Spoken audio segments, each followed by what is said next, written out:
Assalamualaikum warahmatullahi wabarakatuh. Alhamdulillah, saudara, pada malam hari ini di Yogyakarta, di UC, Universitas Gadjah Mada, kita berhasil mendaulat Bapak Guru Besar Fakultas Ekonomi UGM, Bapak Profesor Dr. Indra Bastian. Kita mendaulat beliau, hanya kepengen tanya sedikit tentang hal, tentunya karena beliau ini walaupun angkatannya mungkin tidak jauh dengan Anies, tapi beliau kan mengambil jalur kemudian dosen di Universitas Gadjah Mada. Kita ingin tahulah tanggapannya atau sebagaimana dukungan misalnya terhadap Anies yang dari jebolan Fakultas Ekonomi UGM ini.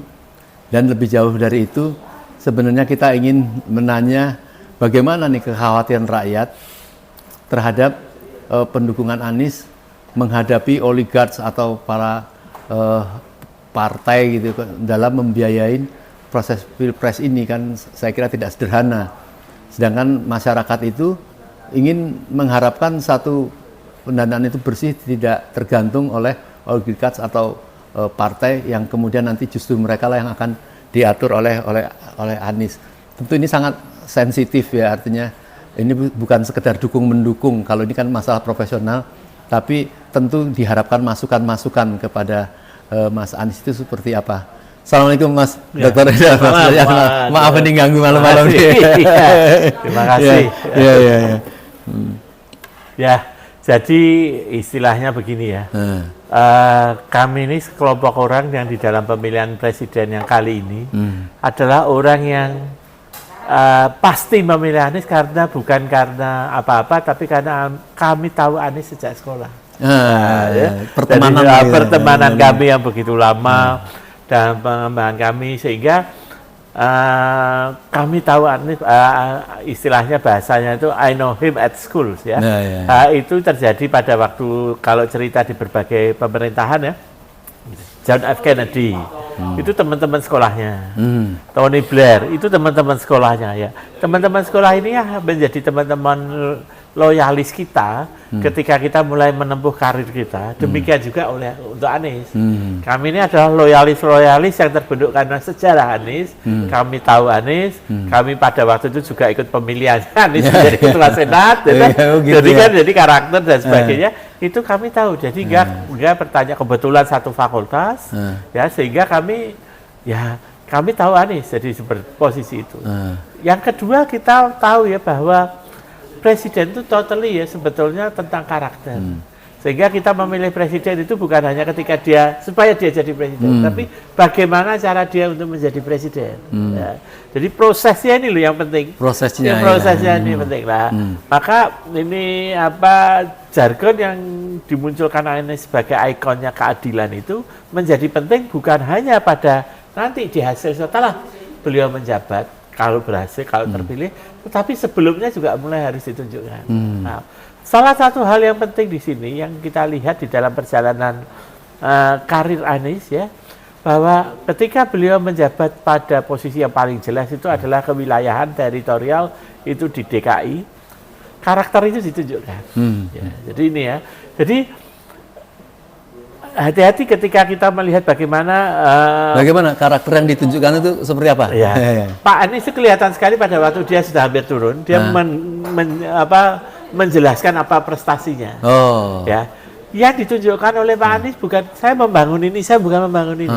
Tetapi mengapa visinya seperti itu? Apa yang saya munculkan? Dan siapa yang harus terlibat? Kolaborasi seperti apa yang dimunculkan? Itu tercatat di dalam tata cara pemikirannya timnya Pak Anies dan Pak Anies. Nah, itulah yang membuat orang menjadi senang kepada hasilnya. Jadi ya disitulah karakter itu teruji. Nah, karakter yang teruji itu itu ya sebetulnya sudah kita mulai dengungkan di tahun 2014 ketika Jokowi pertama kali mau menjadi presiden.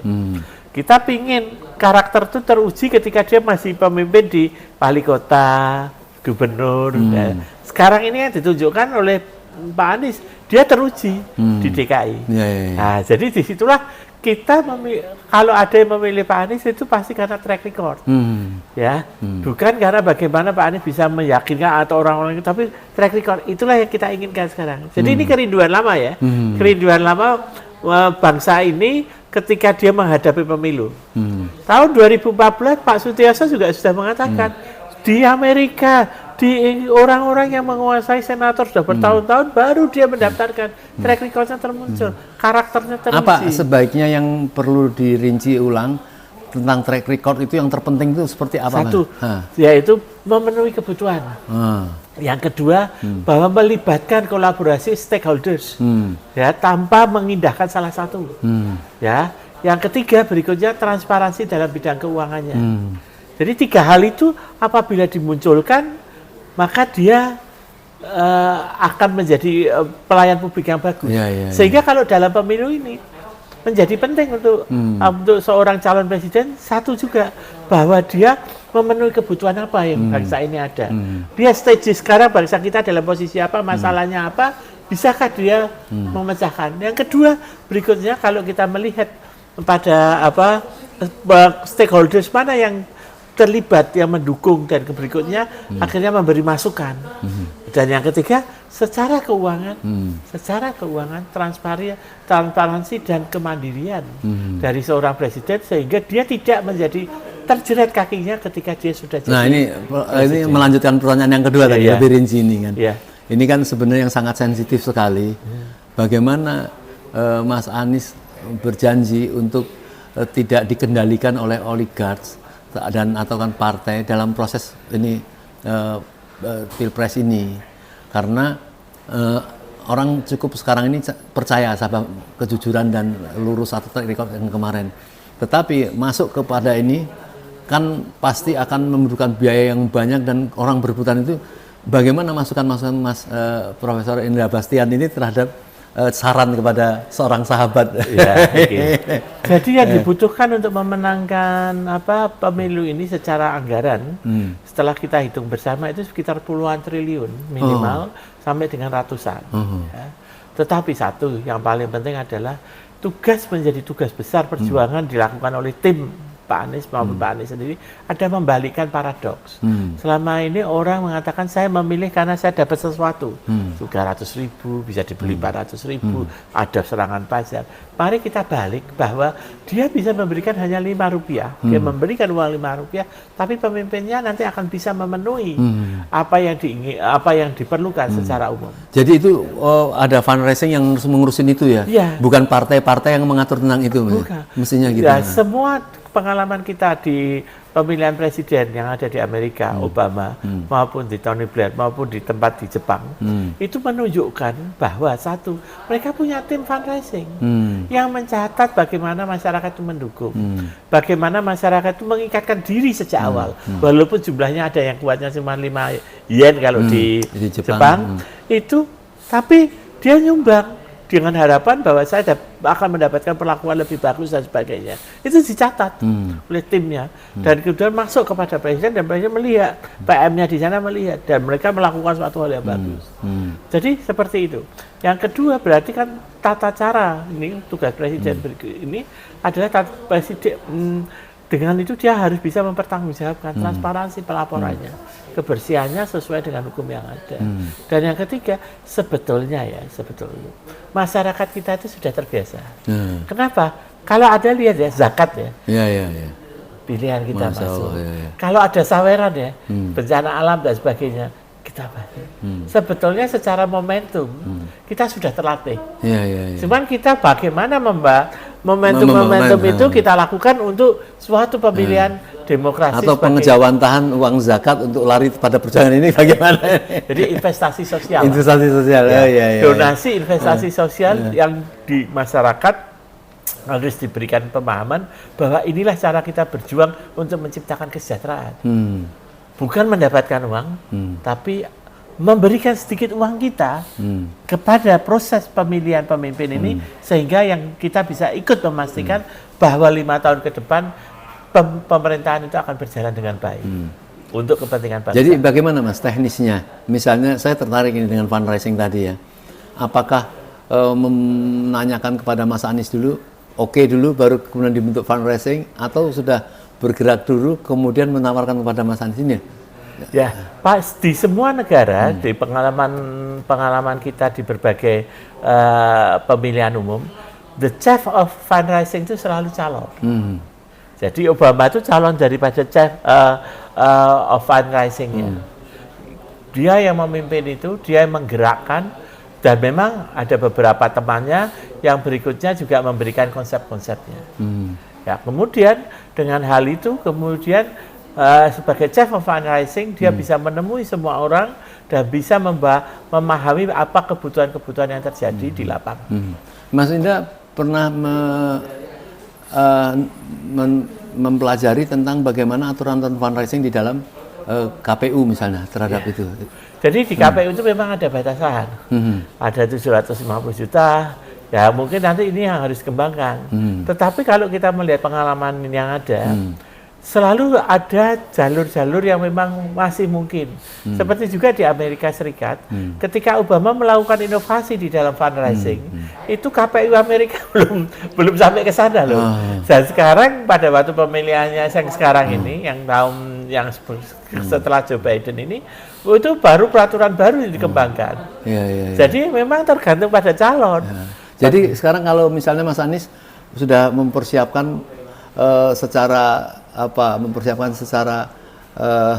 proses fundraising itu seperti itu. Ini yang menjadi pertanyaan yang biasanya selama ini yang biayai adalah pengusaha atau oligarch atau partai itu. Kira-kira mereka memilih yang mana itu? Apa memilih ya sudah seperti itu, atau wah saya perlu membantu nih karena nanti saya supaya ada keterikatan di dalam kekuasaan, seperti apa kira-kira? Semua pengusaha, semua warga itu ingin membantu calon yang baik, calon yang bisa menghasilkan kesejahteraan buat mereka. Artinya kita tidak usah ragu, mereka akan membantu. Cuma berikutnya yang perlu dipastikan adalah sebagai pemimpin atau calon pemimpin itu kita harus memastikan bahwa mereka bisa mengajari pemimpin itu bagaimana keadilan itu dimunculkan dalam demokrasi. Jadi bukan semua kebutuhan, tapi keadilan bersama, kebutuhan bersama, kesejahteraan bersama itu bisa diwujudkan dengan cara ini. Sosialisasi yang benar, edukasi kepada masyarakat yang baik, mendewasakan masyarakat kita, termasuk para pengusaha. Jadi para pengusaha kita itu banyak yang ingin artinya kalau itu dimulai, artinya bisa melakukan satu efisiensi, artinya nggak perlulah berapa batasnya, nggak perlu boros-boros pembagian penyokokan untuk serangan fajar, itu kan nggak perlu terjadi ya ini, sampai seperti itu ya. Kalau kita melihat di berbagai negara, bahkan di tetangga kita, di Singapura maupun di Malaysia, hal-hal seperti itu sudah mulai bisa dihilangkan. Artinya bukan tidak mungkin loh kita bisa menghilangkan praktek-praktek itu. Sehingga kita mendapatkan bahwa proses demokrasi kita itu bersih dan menghasilkan pemimpin yang baik. Dan itu yang kita inginkan. Itu yang kita inginkan. Dan itu juga yang diinginkan oleh para pengusaha. Dan itu juga yang diinginkan oleh para akademisi, para profesional. Kita menginginkan pemimpin yang baik, bukan yang hanya mendukung kita, tapi kemudian tidak baik untuk masyarakat. Kita membutuhkan seorang pemimpin dan menginginkan pemimpin yang baik itu untuk masyarakat kita. Demikian. Baik, terakhir apa statement kalau saran terakhir lah dari Mas Indra untuk supaya Mas Anies bisa melaju, itu closing statementnya seperti apa? Artinya selalu semangat itu, selalu semangat. Semua perjuangan itu tidak akan mudah. Seperti juga ketika kita Mas Anies ketika dulu di Senat juga tidak mudah. Perjuangannya juga tidak mudah, memimpin banyak juga gejolaknya, dan teman-teman juga banyak yang melihat hal itu. Tapi toh Mas Anies bisa melewati hal itu, menyelesaikan masa jabatannya dengan baik. Baik, terima kasih para pemirsa. Kita gamblang sekali nih mendengar apa masukan dari Profesor Indra Bastian ini tentang mendukung proses terutama dari segi pembiayaan itu dengan baik, dibuat fundraising, ditawarkan, mengumpulkan dari masyarakat dan sebagainya dan seterusnya. Dan semoga apabila ini Mas Anies sudah betul-betul menjadi capres, saya berharap tentu para profesional terutama akademisi ini, termasuk Mas Indra ini, tentu saya kira berkewajiban untuk memberikan masukan bukan karena pertemanan tadi, tapi karena memang betul-betul negeri ini bisa menjadi lebih baik. Begitu Mas Indra ya. Oke. Baik, sekian. Assalamualaikum warahmatullahi wabarakatuh. Waalaikumsalam warahmatullahi wabarakatuh. Masih.